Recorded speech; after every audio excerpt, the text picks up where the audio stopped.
Chapter 13. Chapter 13. The Back Room. So where do we go now, Miss Enthusiasm?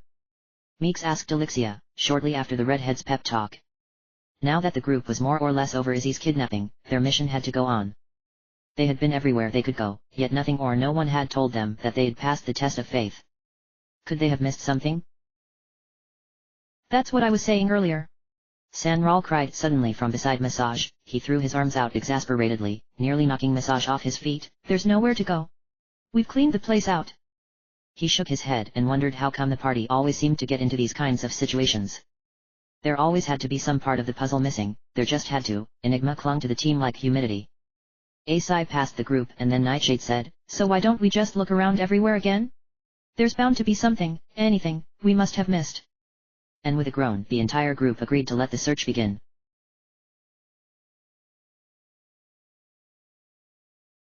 Dran led Sindel across the floor just below his personal chambers, where the priestess had met up with Dran the night before. The lights remained dim, and the silence was still present, all except for the continuous sound of robes brushing the carpeted floor. It was nearing midday now, and after their earlier conversation, Dran and Sindel had spent the morning walking the luxurious spires of Temple Darkmoon. I do remark that you are not cheap on comfort. Sindel piped in awe as she walked by a wall orned with intricate tapestries and banners. She ran her fingers over one of them and reveled in its softness. Indeed, she had seen a great many luxuries during her short time with Dran, and she came to acknowledge the temple's upper quarters in having a much richer atmosphere than those within her old temple. The whole area was so clean, and yet she had seen only one servant, Dran's right-hand man, a curious fellow who never showed his face, keeping it hidden behind the thick black hood of his robes. Sindel had asked Dran about the servant, and the high priest had explained that the man was simply shy. Sindel wasn't pleased with the explanation, but she waved her questions away without thinking twice. At her side, Dran chuckled dryly. It's every man's right to feel at home, he declared and led Sindel around a corner. The words brought a thought to Sindel's mind. Where is your home, Dran? Where do you come from? I don't believe you've ever told me. She asked and looked around the room ahead of her. No one walked the halls.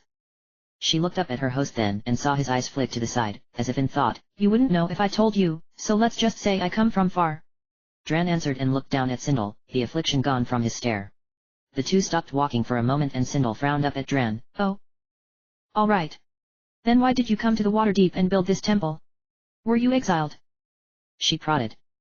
Eager to keep walking, for he was not a fan of staying put, Dran pulled Sindel's arm into step. No actually, I wasn't exiled, I just came. Sometimes you just need to move, you know. He said and realized that Sindel was expecting a more elaborated answer to her questions. I built Darkmoon because I wanted to. He chuckled to himself at the simplicity of the words. I'm a cleric. That's what I do, I'm qualified to run a temple, therefore I want to run a temple. Simple, He tried. Sindel tapped her fingers on Dran's arm out of habit. Sure, I understand. She said noncommittally and feasted her eyes on a beautiful statue of a great dragon, a statue that stood in an alcove near a closed door made of a golden-hued material. How did you get the money to fund this place? Did you have it when you came here? She couldn't help but ask, figuring the richness of Darkmoon's upper chambers to be absolutely exquisite. Even the lower chambers were nice. Dran exhaled loudly and gave Sindel an annoyed look. Are you writing a book? He snapped, startling Sindel, then cooled and added. I had quite a bit of money when I came here, Sindel. I had made quite a bit of profit back home. He watched as his guest inspected the dragon carving, one of his favorite pieces.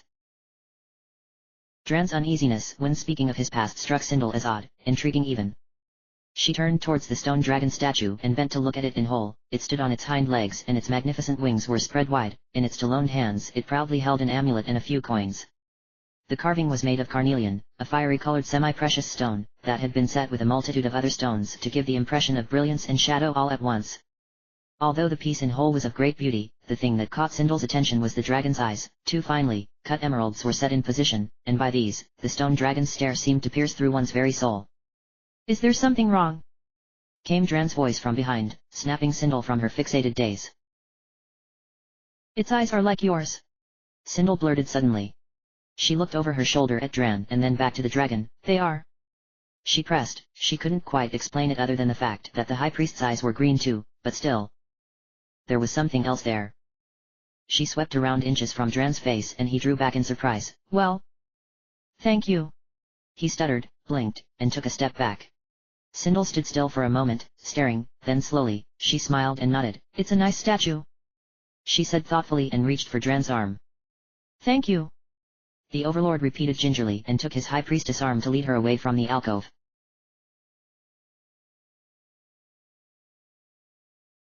San Ral harmlessly pretended to repeatedly hit his head on the smooth stone wall of the mantis nest. Why? He lamented to himself. The group had run about for a half hour and had found nothing amiss or of interest. San Ral claimed he knew it would happen, and the rest of the party didn't blame him for thinking pessimistically.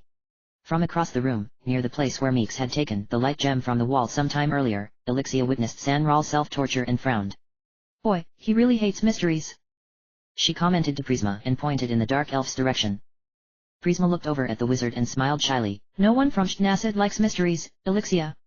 It is the way of our people, at least in our city it is, she said wistfully, then she turned and watched as Elixia stalked over to cheer up her grieving friend. Stop it, San Ral, Elixia warned as she approached him, even though the wizard wasn't really harming himself. You weren't this pessimistic down in the catacombs. Why are you being such an extremist now? She asked and pulled San Ral away from the wall by his shoulders. The mage closed his eyes and turned around slowly. Because there had to be a way out of the catacombs, or else who would go there? But this is a completely different situation, he cried, his voice cracking with strain. Who knows what happens to postulants who fail the test? What if they get jammed in here like we are now? He bent close to Elixia and held her gaze intently. Elixia rolled her eyes in defiance. Oh please. For God's sake, San Ral, if we want to get out of here, we just go back down the stairs. You remember the stairs, don't you?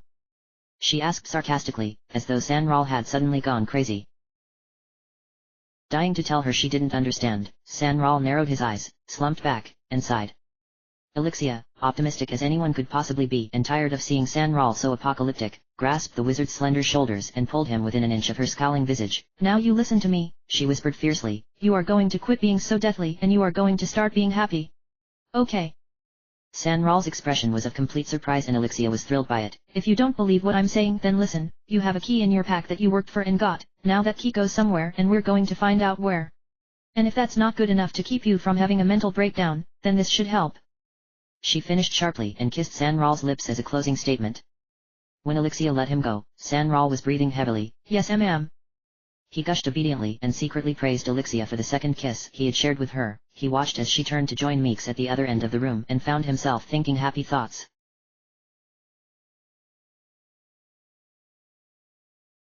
So tell me, Dran, how is it that you watch my raiding party? Sindel asked as Dran stopped before a set of double doors that sported a bunch of detailed symbols from a language that she didn't recognize.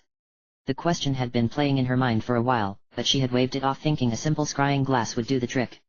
Dran reached out and grasped the doorknobs. Ah!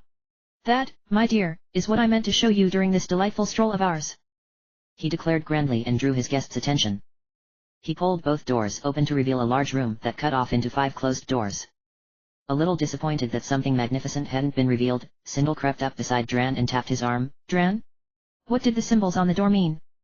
She asked curiously. They had seemed important, not part of simple decoration. Dran looked over at Sindel with a shimmer in his eyes. Oh. I'm honestly not sure.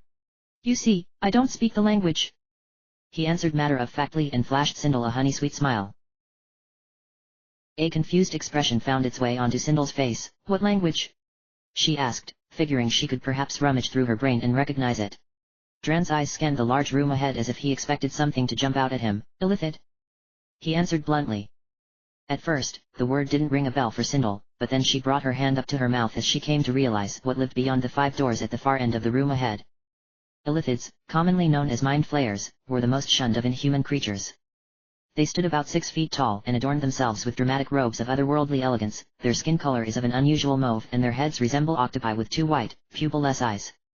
The most disturbing thing about illithids is that they feed on the minds of sentient beings by the means of tentacles that serve them as a mouth.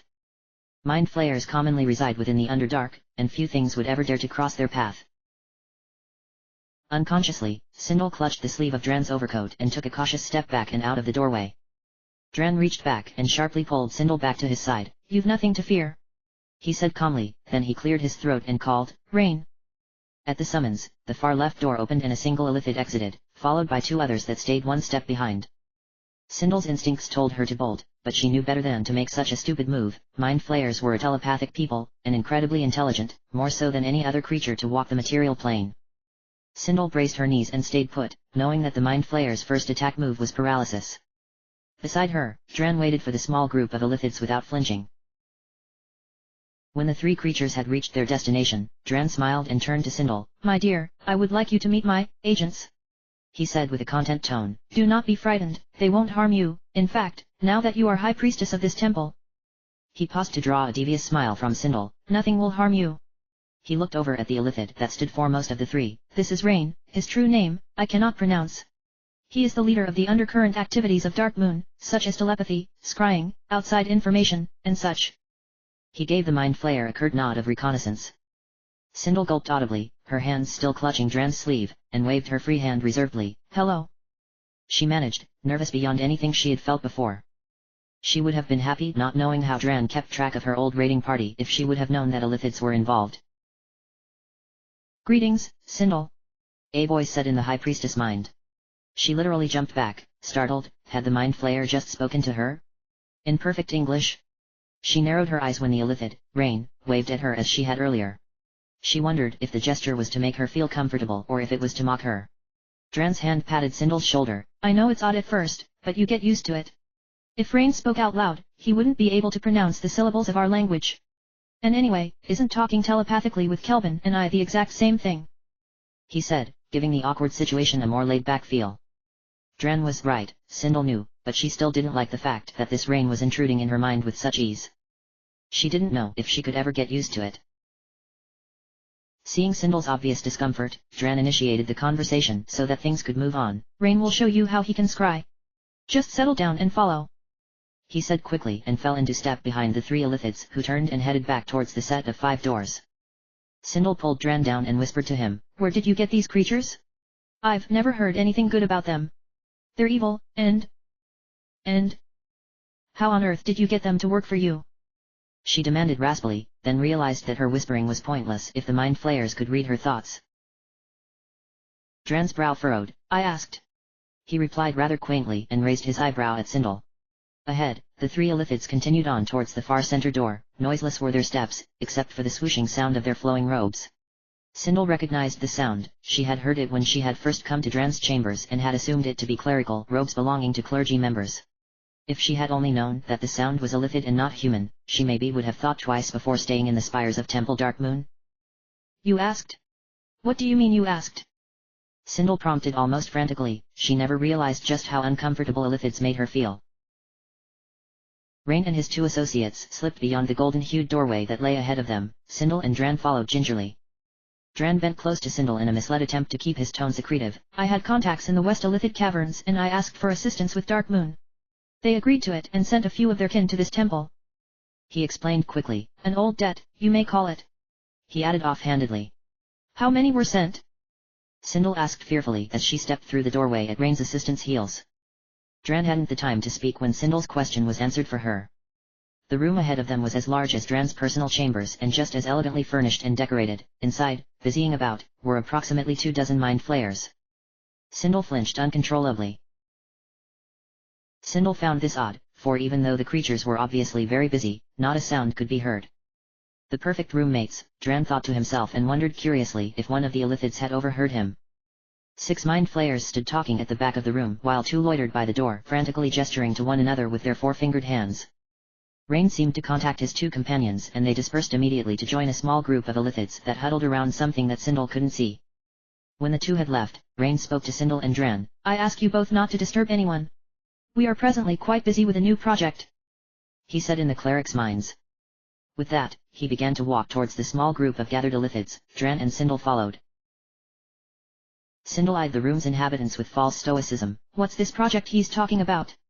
She asked Dran, who strode confidently beside her. His eyes were locked on the huddled group of mind flayers ahead. Rain is leading the others to, directly, mentally contact members of your ex-party and plant suggestions into their minds.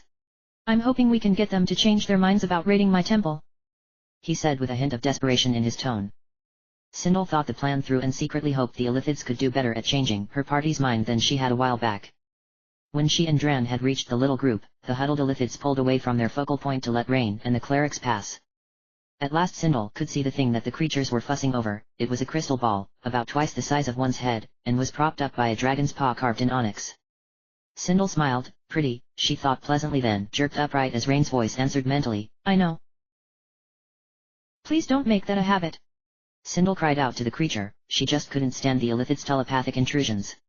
Beside her, Dran patted her arm and pointed to the crystal ball before them. Quit your whining and look, he said with a hint of impatience creeping into his voice. Rain left to join the rest of the mind flayers that crept about the room. Sindel did what she was told. Amazing. What am I supposed to be seeing? She asked after 3 seconds of gazing into the shiny crystal. Suddenly, the orb darkened, became clear again, then a familiar set of faces appeared. My team, she cried, leaning close to the ball and childishly pressing her hands to it. What are they doing? She asked as her blue eyes watched intently the scene unfolding before them. The image projected was of Sindel's X-rating party. They were loitering about a large chamber and seemed rather depressed. With a smile of contempt, Sindel spoke once more. Where are they? Dran inspected the image as closely as his new high priestess did. They're in the test of faith I spoke to you about earlier. They're stuck at the moment, he concluded curtly. Sindel wondered why Dran was always so unspecific. What do you mean they're stuck? She demanded of her accomplice. A loud breath escaped Dran's lips before he answered. They've gone through the entire bottom floor of the test and now they're obviously trying to keep going. Unfortunately for them, they won't go anywhere until I say so. You see, the test is completely governed by Rain and the illithids, under my word. He explained calmly and watched as the members of Sindel's team walked about aimlessly and yelled at one another from time to time. So you're saying that you control everything that goes on in the test? As in, well, everything. Sindel gasped. Dran looked over at her and smiled. Yes, he said sharply, wondering if she was thinking of anything he should know about, then drew back as his question was answered. Sindel pushed herself back from the crystal ball and pointed to it, her eyes round with excitement. Then why don't you send a whole bunch of monsters in there to finish him off? She yelled. Dran shook his head and looked over at the image. No. It's not that easy, Sindel. I've already wasted a great deal of mantis creatures in an effort to outnumber the members of your party. I don't exactly want to use up everything I've got by throwing them all in the test of faith, he said with a deep frown. Sindel found difficulty in understanding Dran's reserved logic. But, why don't you just leave them there or something? Why let them finish the test? They'll only get closer to taking you down. She fumed, grabbing the high priest's sleeve and pulling on it roughly. She congratulated herself secretly for having ignored the hateful mind flayers that continuously busied about the room. Exactly.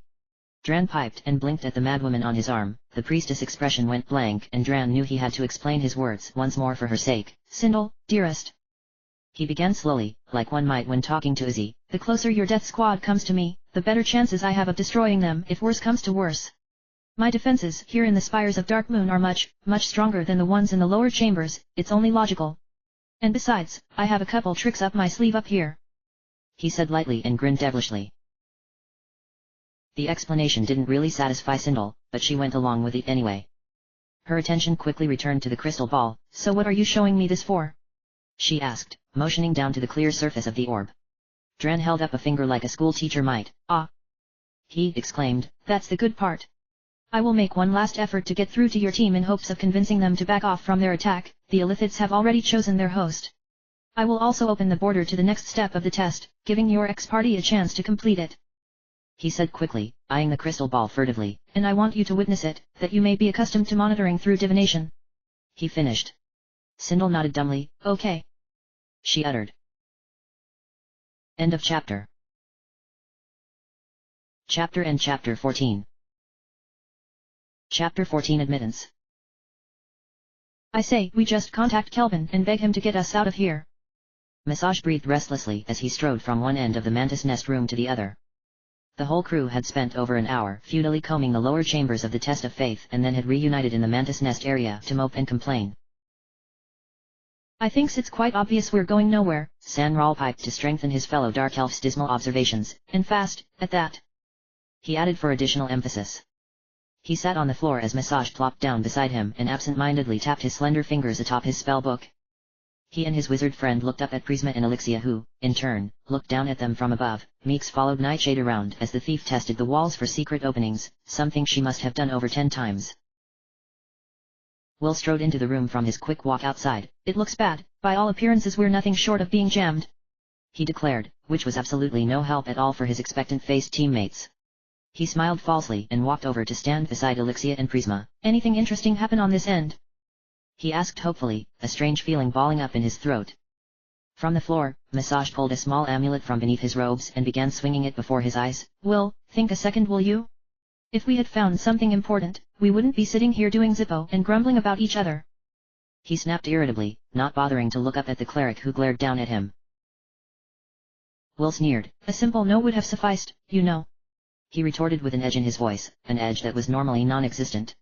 I must be getting just as depressed as they, Will thought to himself in dismay and pulled his gaze from the young mage who was trying to hypnotize himself out of boredom. From beside Will, Elixia spoke next. Maybe we could beg Kelvin to take us back, she said in exasperation and brought her hand to her aching head. There was a moment of silence and Prisma turned around to face as much of the group as possible. Her hand went down to the hilt of the new undulated blade sword that hung at her side. I've been thinking lately about the whole Dran and Kelvin thing. What if Kelvin really doesn't care about us and he just wants us here for his own purposes and not the town's? Like Sindel had explained down in the catacombs some time back, she said in a shaky voice, eyeing everyone separately. Will's expression darkened. Now wait a minute there, Prisma, he began, but the drow cut him off sharply with a serious stare. I know we've been over the issue already, but have we really? I mean, have we really thought this one through? Because I get the feeling we're into something that's not all right, something that won't be as glorious as we'd like it to be. She paused and the team listened intently, their gazes different from one to the other. Wouldn't we be risking our lives for nothing? You know, I'm not a fan of that type of martyr. Maybe the fact that we cannot continue from here on is a sign from Dran Dragor that he wants us to get the hell out of his temple before we end up tearing it apart. She argued on with wavering conviction. Dran scares me, Meeks uttered, not at all enjoying the idea that someone might be toying with her.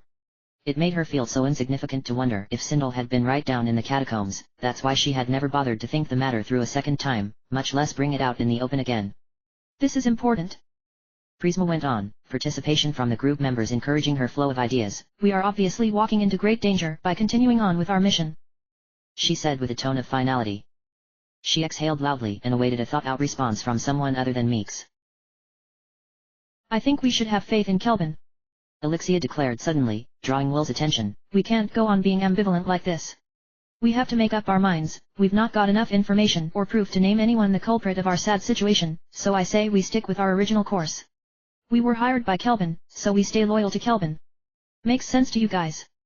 She opted matter-of-factly. San Ral opened his mouth to say something in response when Nightshade's voice rang out from the right. The wall. She yelped in a high-pitched voice and immediately Prisma jumped to her side and stared in the direction of Nightshade's pointing finger. The team all whipped their heads to the side as the wall that had once harbored two niches, one of which had been robbed of its green jewel from Meeks, dissipated and made way to a staircase going up. Everyone got up and headed towards the newly arrived staircase. So much for your sign from Dran, Will chided as he swept past Prisma and climbed the stairs ahead two at a time. Prisma shook her head and followed quietly.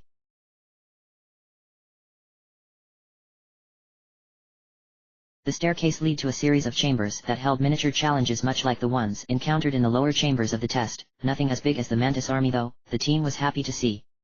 A series of puzzles and mazes that composed the intellectual part of the test were handled easily by Massage, San Ral, and Prisma. A new type of creature had come up to fight the crew, flying snakes. They poisoned and the bit and Elixia and Meeks had their fair share of wounds for Will to sit and take care of. Oddly enough, one serpent had begun to follow Elixia around, tagging along and causing no harm to the team whatsoever. The fighter named it Slinky. The rest of the team laughed at her wholeheartedly.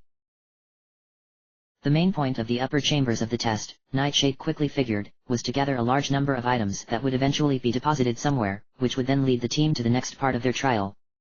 It was best described as a trade-off treasure hunt. After suffering a great deal of torment, the crew finally set up camp before a locked door. That burns, you fool, Elixia cried at Will as the cleric rubbed some pale salve on her left thigh. She had been bitten 3 consecutive times on the leg and had narrowly escaped poisoning. Let me do my job, Elixia.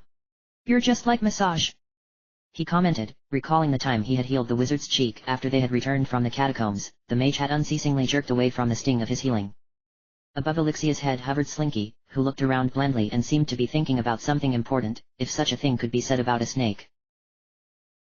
It doesn't like me, Meeks whined as she looked up at the flying snake that clung to her best pal like a burr. She was sitting down atop her blankets and was munching on what was left of Will's conjured dinner, a dismantled orange that leaked all over her fingers and dripped into her lap. I don't want it to come near me. Massage said darkly, narrowing his eyes at the creature with obvious disdain. He had laid his blankets by Meeks, like he had for quite some nights, more than happy for the extra warmth he had been getting from the warrior and her covers. Nightshade, a few paces away, scowled deeply. Ugh, I don't want it to come near me either. I may have a heart attack, she said raspily, and Prisma nudged her when Elixia looked over at her with a concerned look. When Elixia's wounds had been healed and Meek's hunger had been temporarily sated, the small crew curled up and attempted to get some sleep. Nightshade and Prisma stayed up though. Prisma brushed Nightshade's long black hair while the thief rummaged through her backpack for an inventory check. Both whispered like schoolgirls did. Were you serious about the Dran thing back in the mantis nest room? Nightshade asked curiously, fingering the stopper of a bottle of blue healing fluid. Prisma tugged a knot from her friend's hair. Yes, I was. Did I not sound credible? She replied quietly. That's not it. It's just that we had all agreed earlier that we were gonna tear this place apart for Kelvin and that Dran was bullshitting us, or brainwashing us, whatever. Nightshade said hastily, her voice coming out not as low as she'd like it to. Well, people can change their minds, you know. Prisma declared and lifted the dark hair she was brushing to let it fall dramatically atop Nightshade's slender shoulders. So I had a change of thought, that's all. Can you really blame me? I mean, we are in a precarious situation here, I just don't like the idea of being lead on. I'm afraid of what may be at the end of the line, and I'm not just talking about what we'll encounter the closer we get to Dran. I'm also talking about what will happen when we get back to the city, if we get back to the city. She said meekly, and Nightshade winced. If what we did here was wrong, then we'll be looked on as murderers and raiders and horrid individuals altogether. She concluded. Nightshade sighed and looked across at Meeks and Massage. The two slept soundly in each other's arms. Meeks began to snore. Prisma, I just don't know what to think, you know? This is all very confusing to me. I expected this to be a straightforward mission, but it's turning out to be quite complicated. Maybe Dran is right, maybe not. I really don't know. She said and shrugged confusedly and closed her bag, then put it aside. Prisma gave Nightshade's hair a final stroke. Sure, but we'll have to come up with a decision one time or another, or we'll be walking into our deaths. She said apocalyptically and put away her hairbrush. The two slipped beneath their covers and Prisma immediately fell asleep. Nightshade rolled onto her side and faced Elixia, who slept with an arm draped over Sanral's waist. Her mind raced with afterthoughts concerning Prisma's last words. What if they were making a very big mistake in going on with the raid of Temple Darkmoon?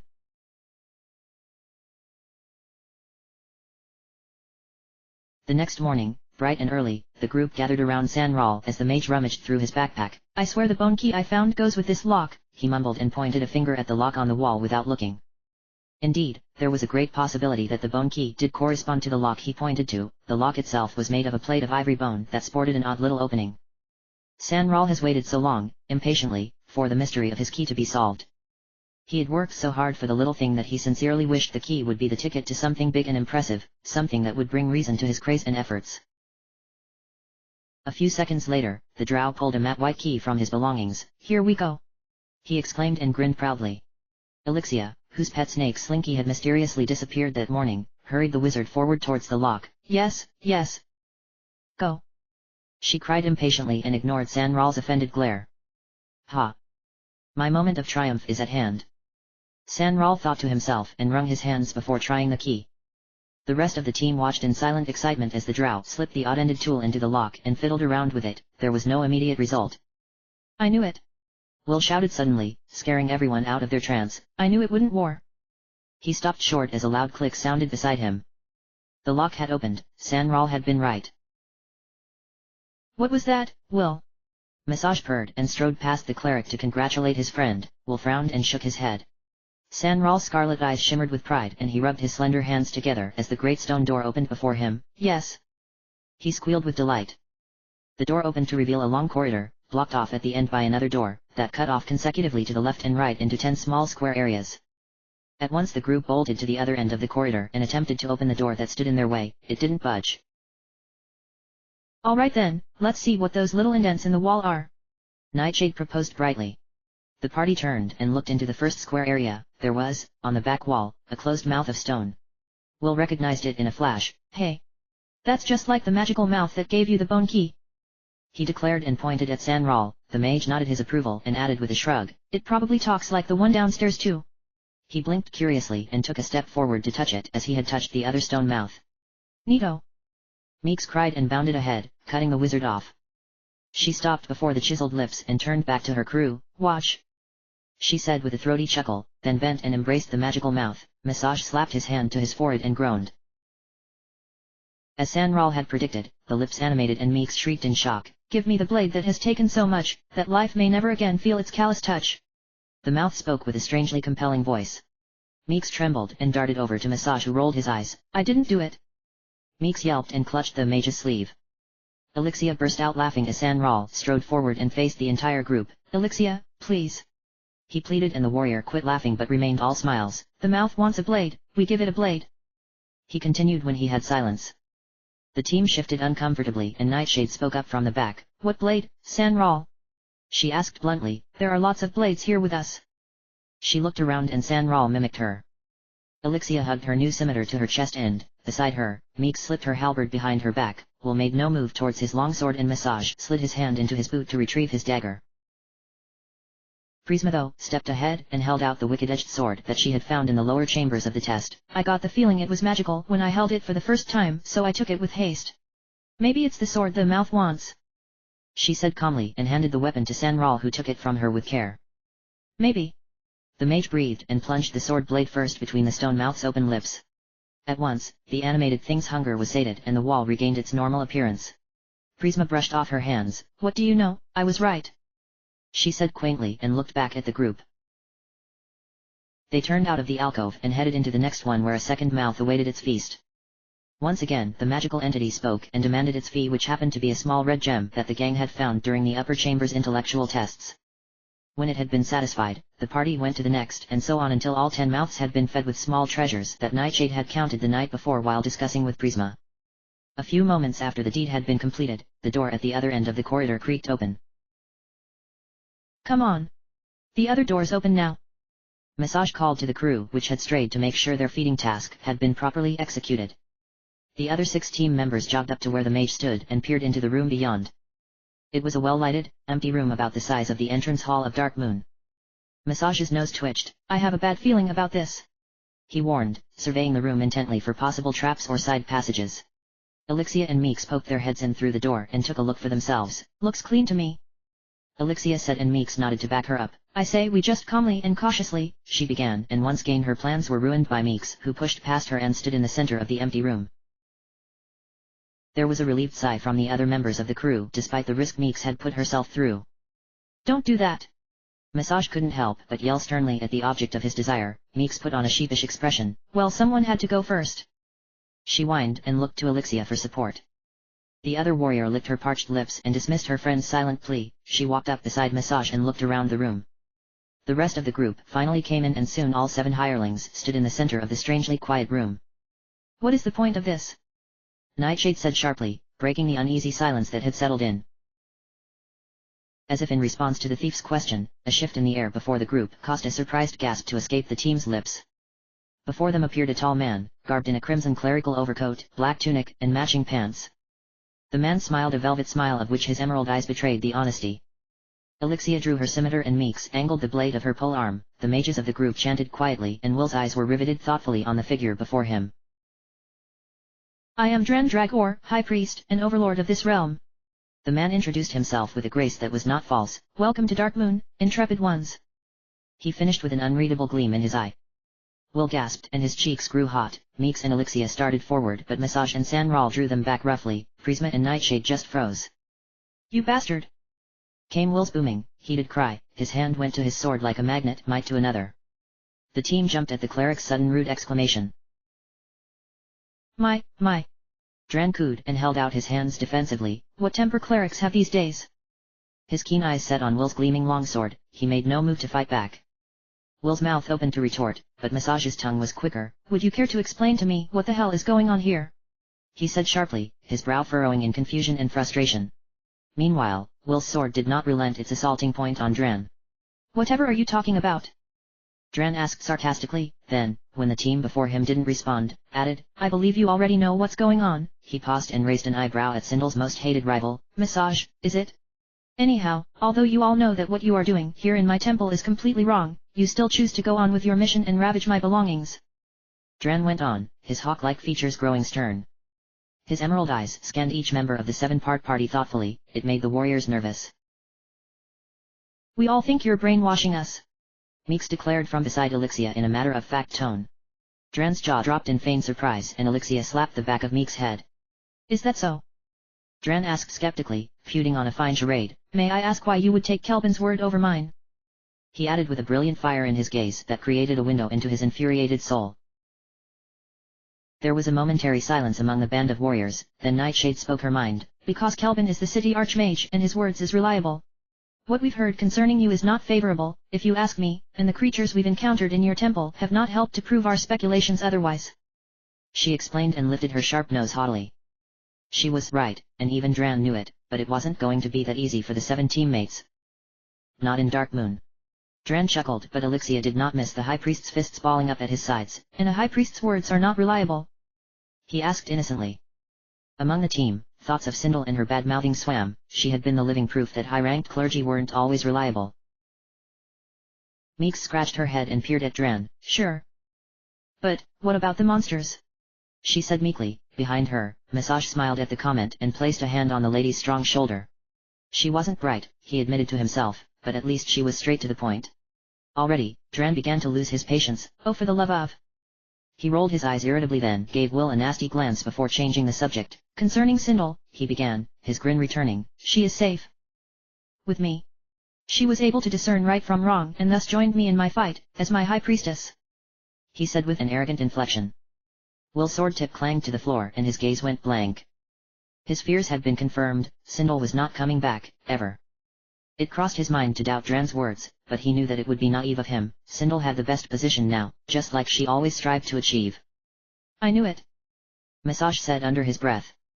Prisma shifted uncomfortably and Nightshade sneered vindicatively at Dran. Meeks and Elixia remained calm and Sanral looked elsewhere in silent contemplation.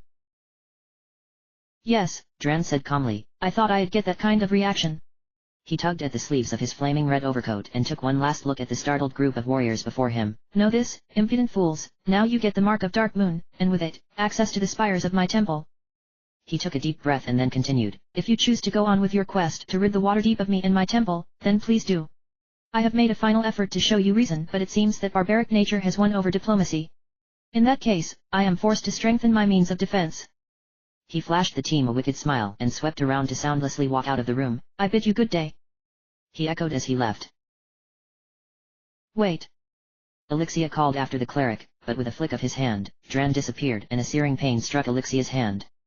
She screamed and her cries were soon joined by those of the other team members. A few seconds later, the pain subsided and Elixia looked down at her hand. In her palm was the intricate, seemingly incandescent, magical image of a dragon. The mark was on everyone else too. At the other end of the room, the wall disappeared to reveal a teleporter. They had passed the test of faith. They were members of the cloth now. End of chapter. Chapter 15. Chapter 15 Knowledge of Past and Future. I can't believe you let them through. Sindel groaned, following Dran as soon as the High Priest came back from his teleportation to the test of faith. He had come back with an expression on his face that Sindel had found difficult to interpret. Sindel, my dear. Dran began rather soothingly and took the priestess' arm to lead her away from the spot they stood in. It had to be done. And besides, we've went through this before. I cannot just send all my henchmen into the test and hope to God your ex-team is destroyed. Quite frankly, that would just be silly. And rather stupid. His expression brightened at his words, although Sindel's frown did not get any less deep. The two were heading towards Dran's personal chambers, which were now shared entirely by Sindel, and Sindel was more than happy to leave the illithid-filled chambers that Dran had introduced her to. A breeze floated through a nearby window and Sindel was attracted by it. But Dran, she whined childishly and walked over to the window, dragging the priest along with her. I really don't like the idea of them getting so close to you, us. I mean, I understand that their blatantly barbaric refusal to our pleas of mercy have been fruitless and that they have to suffer the consequences now, but still. She leaned out the window and clutched the red velvet drapes that hung on each side of it for support. I'm simply convinced that there's some easier way to dispose of them.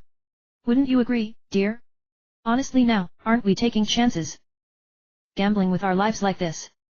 She finished, inhaling the crisp autumn air that wafted in through the window. She pondered for a moment about the breathtaking view that the spires of Darkmoon offered. It was such a perfectly placed building. Patience was not Dran's virtue. Yes, of course there's an easier way, but I haven't thought of it yet. So for now on, I'm just going to tighten up ranks up here and set a few goodies out for your team to hassle with. You really must trust me on this one. Dran fumed with an edge in voice. He waited impatiently for Sindel to leave the windowsill alone and then promptly pried her away when she didn't budge. Where are they going now that they've passed the test of faith? Sindel asked, her voice darkening to reveal her apprehension. Her hands tightened about Dran's sleeve. The high priest looked down at her and smiled an oddly disconcerting smile. They're going to meet the frost giants. They are very territorial and won't tolerate intruders. You would not believe the trouble I went through to lodge them here within the temple. He said simply, as though the whole world should have been aware of that fact. His emerald eyes scanned Sindel's face and her frown betrayed her silence. With a chuckle, Dran patted the priestess' shoulder and decided to keep the technicalities of Darkmoon to himself.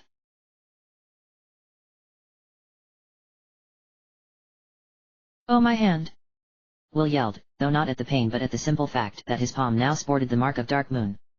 At first, when his team had asked him to wear the robes of Darkmoon, it had been a sacrifice, but now he had to bear the wicked temple's mark too. He wondered for a moment if he should just give up religion altogether if he would have to keep switching faiths, then he figured that inside, if not outside, he was still a pious man of his own religion. Then, the priest's mind moved to more pressing matters, Sindel and Dran Dragor. He swallowed and took a deep breath as the urge to vomit came over him. He should have known. He should have known Sindel would never hold out. She was too independent, too chaotic to stay tied to her party members.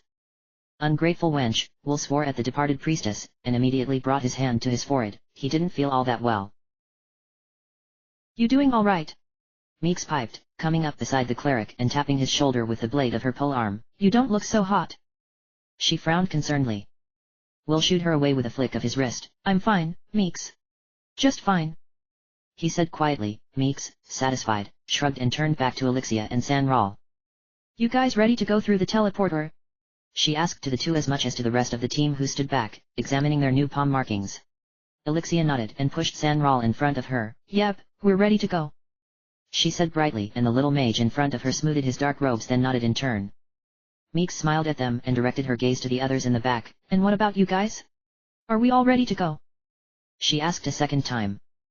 Nightshade unsheathed her sword and ran her fingers through her hair. Of course, Meeks.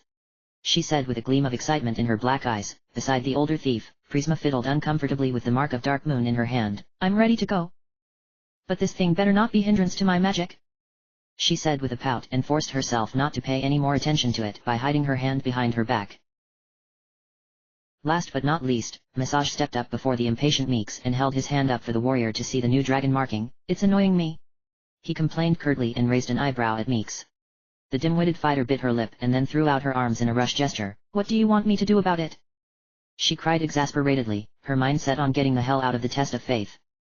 Massage shrugged and balled his fingers into a fist. You know, he began and put on a desperate, annoyed expression. I really don't know, he said, and his arm fell limp at his side.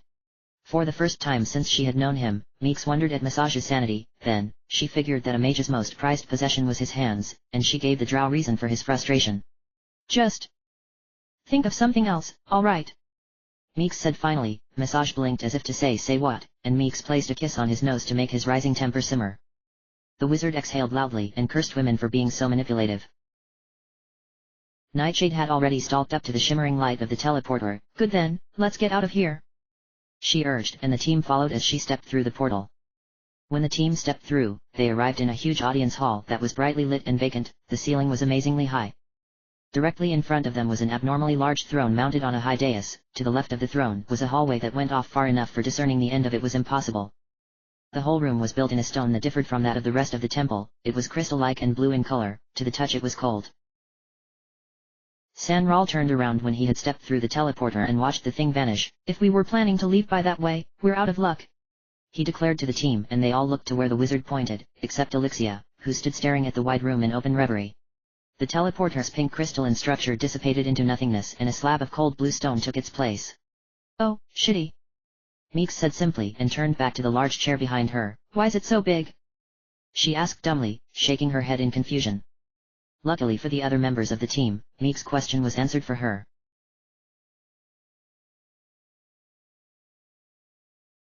Sindel, come here, Dran said with a cheer in his tone. I want you to hear this.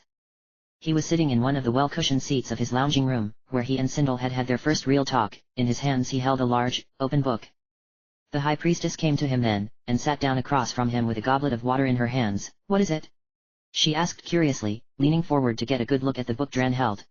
With a sigh of derision, the priest shook his head. There's nothing for you to see, just listen to what I read to you, he said, running his fingers along the length of the gilded page.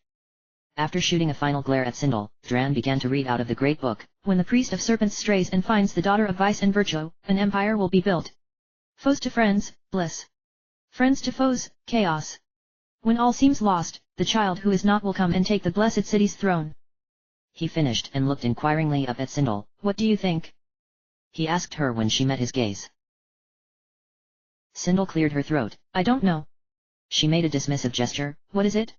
What book is it from? She asked, trying to see for herself but unable to accomplish the task. Dran raised the book to show her the cover. It was plain and free of inscriptions. It's a book I've had for a long time. It's a prophecy, he said matter-of-factly, watching as Sindel reached out to touch the rough surface of the book. She frowned up at Dran. A prophecy? She asked incredulously, beginning to toy with a strand of her hair. You read prophetic books outside of your religious beliefs? She pressed on. A wave of annoyance swept over Dran's sharp features. You are not in a position to lecture me about religious beliefs, he pointedly reminded the priestess and leaned back in his chair. It's the entire telling of the history and future of the Waterdeep. It's a text from my homeland that I've always found intriguing, he continued. Sindel let go of her hair and rested her shifty hands in her blue-robed lap. I'd say so, I enjoy prophecies too. But, why did you read that particular passage to me, Dran? I'm afraid I'm not very good at interpreting predictions, she admitted, her curiosity overwhelming her slight irritation. Dran's eyes darkened. Oh. Darn. I was hoping you could clear things up for me, he said desolately. Within seconds, Sindel started up. What do you mean? Clear what up for you? Whatever it is, I can try. Go on, don't just stare at me like that, she urged like a child, her eyes shimmering. Dran couldn't help but smile. Sindel was attractive when she wasn't frowning or yelling or cursing or scowling. I read that particular passage to you because lately, it's been applying to you and I, he said, and Sindel hastily snatched the book from his hands and reread the prophetic passage to herself. When she was done, she looked up from the text and shook her head in confusion. I don't see it, she declared. Dran's eyes narrowed impatiently. Look closer, my dear, he hissed, beginning to believe that Sindel must have been quite useless during theological researches within her old temple. So, you would be this priest of serpents and I would be the daughter of vice and virtue? Sindel asked slowly after many moments of fruitless contemplation on her part. How can that be? How would such titles apply to us? I mean, as far as I know, I don't have a vice, I'm as close to perfect as one can get, she said petulantly, and Dran rolled his eyes and held his tongue. And you? A serpent priest? What? She cried, absolutely unable to make any connection whatsoever and beginning to wish she would, instead, have pretended to understand. Dran held up a finger and decided to take this one cautious step at a time. First of all, Sindel, prophecies aren't always exact, everyone knows that. He paused, for he knew that the next thing that would come out would be a sensitive part. And you, no matter how many times you deny it, are far from perfect. He flinched when Sindel's deep frown came back, accompanied by that wonderful glare of hers. Don't look at me like that, please.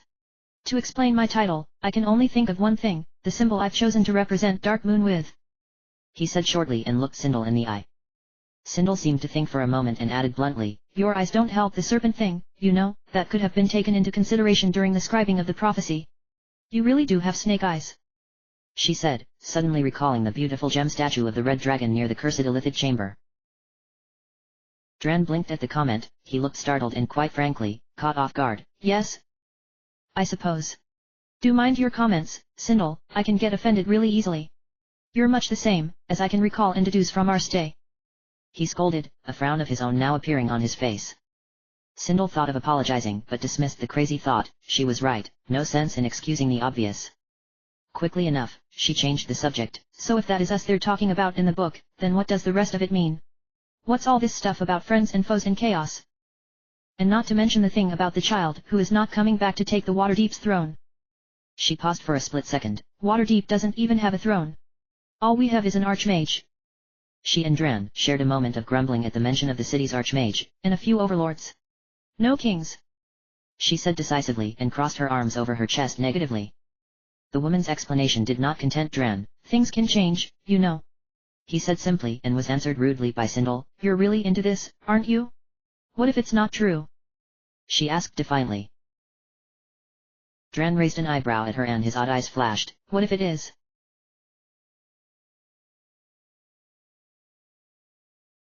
One would expect the ground to shake at the coming of a giant. Unfortunately, the ground remained quite still.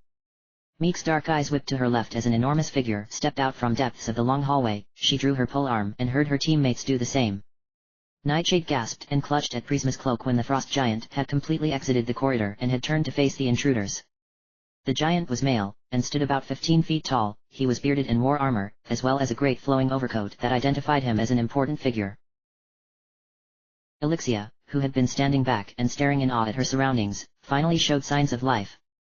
Unlike the others, she did not flinch at the sight of the frost giant. Instead, her gaze seemed to be soothed by the particular sight.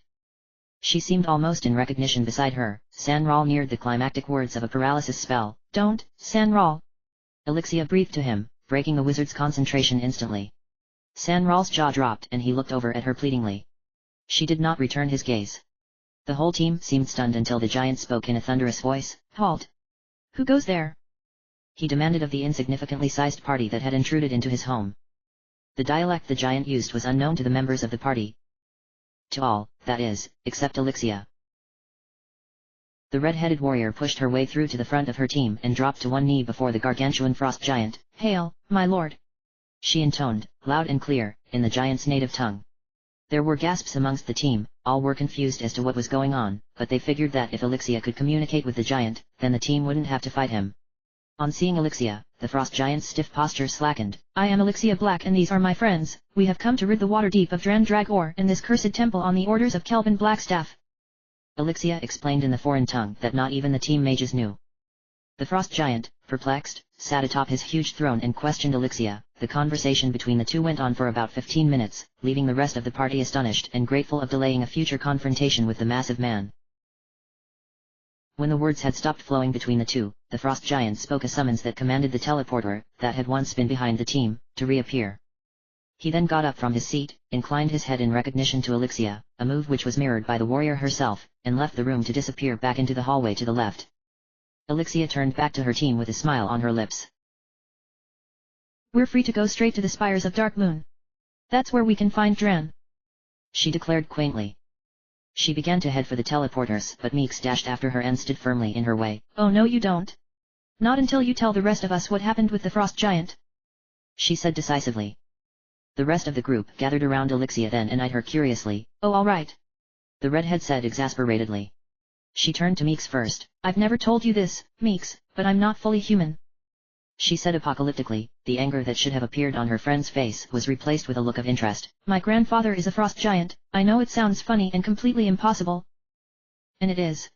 You see, she went on, looking up at the interminably high ceiling above her. My grandmother went on a trip once and went through a frost giant village. She met my grandfather. They fell in love.